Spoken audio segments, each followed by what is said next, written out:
Hi guys, आपका स्वागत है आपके अपने चैनल में गाइस। यहाँ पे देख सकते हैं गाइस एग्जैक्टली किस तरीके से मार्केट ने वर्क किया। हमने आपको ऑलरेडी बताया था कि यहाँ पे नीचे आता है, नीचे आती है रेजिस्टेंस लेगा तो हम एक डाउन साइड के लिए प्लान करेंगे। एग्जैक्टली हमने क्या किया था गाइस, यहाँ पे देख सकते हैं एग्जैक्टली मैं आपको दिखाता हूँ कुछ इस तरीके से। एग्जैक्टली यहीं पे रेजिस्टेंस था, यहाँ पे हमने अपना एसएल इसके ऊपर रख दिया था। एग्जैक्टली आप देख सकते हैं, मैंने आपको समझाया भी था कि यहाँ पे रेजिस्टेंस लेगा तो अच्छा खासा एक मोमेंटम मिलेगा। आप देख सकते हैं नीचे तक का हमारे टारगेट्स थे।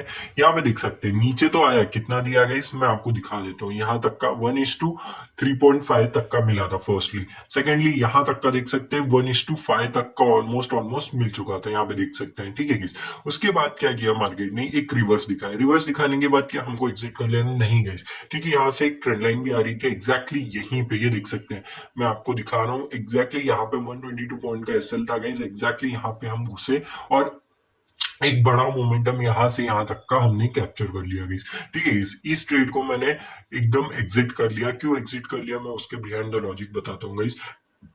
क्योंकि ऑलरेडी मैंने एक ट्रेड यहाँ पे पकड़ के रखा है, ये सेकंड रेट था गाइस। क्योंकि मैं यहाँ पे ऑलरेडी 50% क्वांटिटी उतना ही मैंने यहाँ पे डाला था, क्योंकि यहाँ पे मुझे लग रहा था कि थोड़ा सा हो सकता है कि रिवर्स करने की कोशिश कर सकता है मार्केट, तो मैं थोड़ा सा और एड ऑन कर लूंगा। लेकिन मार्केट रिवर्स नहीं किया और यहाँ पे आके रिवर्स करने लगा। उस वजह से हमने यहाँ पे और क्वांटिटी ऐड की और एक अच्छा खासा डाउन साइड में मोमेंटम हमने कैप्चर किया। हाँ, यहीं तक का क्यों हमने प्रॉफिट बुक कर लिया। याद रखिएगा, इस दो क्वांटिटी लेके जा रहे हैं तो एटलीस्ट एक क्वांटिटी में तो आपको एटलीस्ट बुक कर लेना चाहिए, क्योंकि हर एक चीज इंपॉर्टेंट नहीं होता कि आपको पूरा पूरा लेके जाना है। हमेशा 50% क्वांटिटी, एटलीस्ट 50% जो आपका टारगेट होता है वहां पे भी बुक कर लेते हैं तो बहुत बढ़िया रिस्क टू रिवॉर्ड मिलता है। होप आपको छोटे छोटे पॉइंट समझ में आ रहे हैं। इसका आज सुबह की वीडियो जरूर से देखिए। यहाँ पे भी चलते हैं। मैंने आपको एक चीज बताई थी कि ये बहुत इंपॉर्टेंट जोन है हमारे लिए। मैं एग्जैक्टली आपको बताया भी था, इंपॉर्टेंट जोन है, यहीं से हमने बाइंग की थी।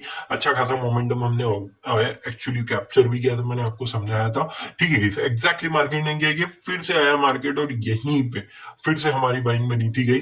ठीक है, सबसे पहले ये इसका इस ट्रेड का लॉजिक मैं आपको समझा देता हूँ। सुबह सुबह ना बिल्कुल भी ऐसा दिख नहीं रहा था कि इतना ऊपर आ सकता है कि नहीं आ सकता है, या फिर ब्रेकआउट भी कर सकता है। इस वजह से मैं आपको बोल रहा था कि हो सकता है यहाँ पे थोड़ा सा मार्केट साइडवेज की तरफ बिहेव कर सकता है। लेकिन क्या हुआ एग्जैक्टली यहाँ पे ना रेजिस्टेंस की तरह यहाँ पे ट्रेंड लाइन आ रहा था। एग्जैक्टली यहाँ पे देख सकते हैं, ये ट्रेंड लाइन आ रही थी। जैसी ट्रेंड लाइन पे आई गाइस, यहाँ पे मेरे को एक शॉर्ट पोजीशन बनानी एक्चुअली थी ही, तो ऑलवेज सी बात है, मेरे को एकदम टॉप पे ही मिल गया। मैंने एक छोटा सा एसएल रखा है यहाँ पे और आप देख सकते हैं कितना बड़ा मोमेंटम हमको यहाँ पे कैप्चर करने मिला। यहाँ तक के लिए नहीं लेके गया था गाइस मैं, यहाँ पे इसकी क्लोजिंग पे ही मैंने एग्जिट मार दिया था। क्योंकि यहाँ पे क्या इंपॉर्टेंट था ना गाइस, मेरे को यहाँ पे एक बाइंग भी दिख रही थी, क्योंकि एग्जैक्टली हम सुबह भी डिस्कस किए थे कि ये एक बाइंग जोन है। उस वजह से मैंने यहाँ पे अपनी क्वांटिटी एग्जिट कर ली और अगले ही कैंडल में जैसे ही ये कैंडल बन रहा था गाइस, मैं 1 मिनट के टाइम फ्रेम में लेके चलूंगा guys. Just a second guys, ठीक है, मैं आपको एक चीज दिखाता हूँ 1 मिनट के टाइम फ्रेम में लेके। जस्ट अ सेकंड गाइस, ठीक है, यहाँ पे 1 मिनट के टाइम फ्रेम में यहाँ पे एग्जैक्टली इस पॉइंट पे, ठीक है गाइस, एग्जैक्टली ये कैंडल जैसे ही क्लोज किए कर रहा था गाइस, हमने एग्जैक्टली यहीं पे 10 सेकेंड्स बचे थे, हमने यहाँ पे मार्केट को बाई किया था। मैं एक सेकेंड गाइस, मैं इसको हटा देता हूँ ताकि आपको ठीक से समझेगा। Okay, just a second guys, मैं फिर से 1 मिनट के टाइम फ्रेम में स्विच कर लूंगा जिससे कि आपको समझ में आएगा। ठीक है गाइस, ओके, चलिए यहाँ पे, ओके डन गाइस। यहाँ पे एग्जैक्टली इसी एरिया के आसपास हमने बाइंग की थी और हमारा एसएल गया था इसके नीचे गाइस, क्योंकि इसके नीचे मैं ज्यादा एक्सपेक्ट नहीं कर रहा। नॉर्मली मैं 4 पॉइंट का तो रखता ही रखता हूँ, तो 4 पॉइंट्स का रख सकते हैं गाइस। एग्जैक्टली यहाँ पे हमने बाइंग की थी। क्यों बाइंग किया था गाइस, क्योंकि ऑलरेडी हमको पता था यहाँ से रिवर्सिबल आ सकता है गाइस। एग्जैक्टली यहाँ से यहाँ तक का आप पोजिशन देख सकते हैं 1:10 का फिर से हमने यहाँ पे भी कैप्चर किया मार्केट में गाइस। तो आप एक चीज समझिए गाइस, यहाँ से यहाँ तक का ऑलमोस्ट, ठीक है, यहाँ तक का ऑलमोस्ट यहीं तक का होगा आई थिंक सो। मैंने क्लोजिंग पे ही किया था। हाँ, ऑलमोस्ट ऑलमोस्ट उसी के आसपास ही है गाइस। ठीक है, ओके, यहाँ पे देख सकते हैं, यहाँ का रिस्क टू रिवॉर्ड देखिए 1:14 और यहाँ का रिस्क टू रिवॉर्ड देखिए 1:10।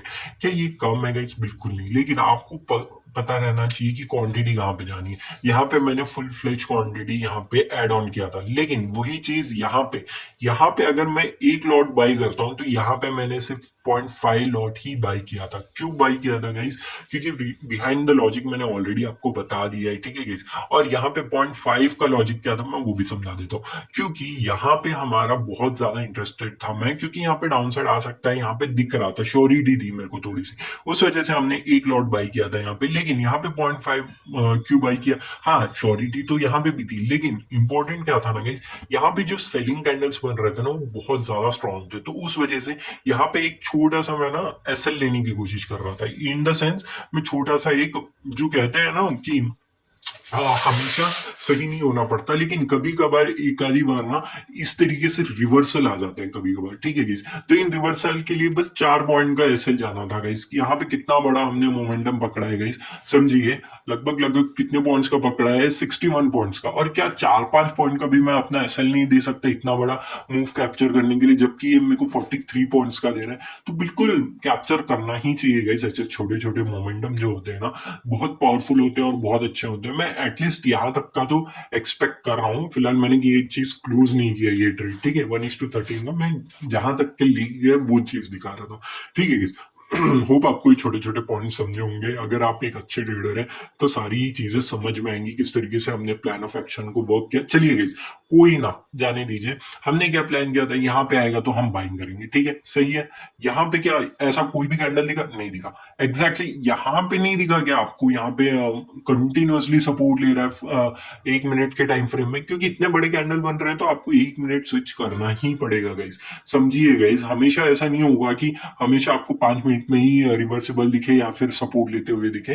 तो यहाँ गाइस, यहाँ पे मैंने ऑलरेडी आपके लिए बना दिया है कहाँ पे हमारी बाइंग बैठती थी गाइस। यहाँ पे देख सकते हैं एग्जैक्टली कंटिन्यूअसली सपोर्ट ले रहा था हमारी ऐसा। यहाँ पे एग्जैक्टली एसएल कहाँ होता है? इसके नीचे गाइस वीक बना हुआ है उस वजह से। तो यहाँ पे देख सकते हैं 1:2 कितना मिला हमको? एटलीस्ट 1:6 मिल गया गाइस। 1:6 क्या कम होता है गाइस? आप समझिए, अगर 1 रुपए खर्च कर रहे हैं आप और 6 रुपए मिल रहे हैं तो क्या ये आपके लिए फायदे वाली बात नहीं है? बिल्कुल फायदे वाली बात है। यही छोटे छोटे पॉइंट्स होते हैं गाइस जहाँ पे आपको ट्रेड करना होता है और एक अच्छा खासा मोमेंटम कैप्चर करना होता है। होप आपने इस चीज को सोचा होगा, देखा होगा, अच्छा खासा मोमेंटम कैप्चर किया होगा। अगर अच्छा लगा वो वीडियो तो प्लीज लाइक एंड सब्सक्राइब कर दीजिए। अगर ऐसी वीडियोस चाहिए तो कमेंट करके बताइए गाइस। कहीं पे भी आपको डाउट आता है मैं जरूर से सॉल्व करने की कोशिश करूंगा आपके ये छोटे छोटे डाउट्स। होप आपको ये वीडियो अच्छा लगा। Thank you for watching guys.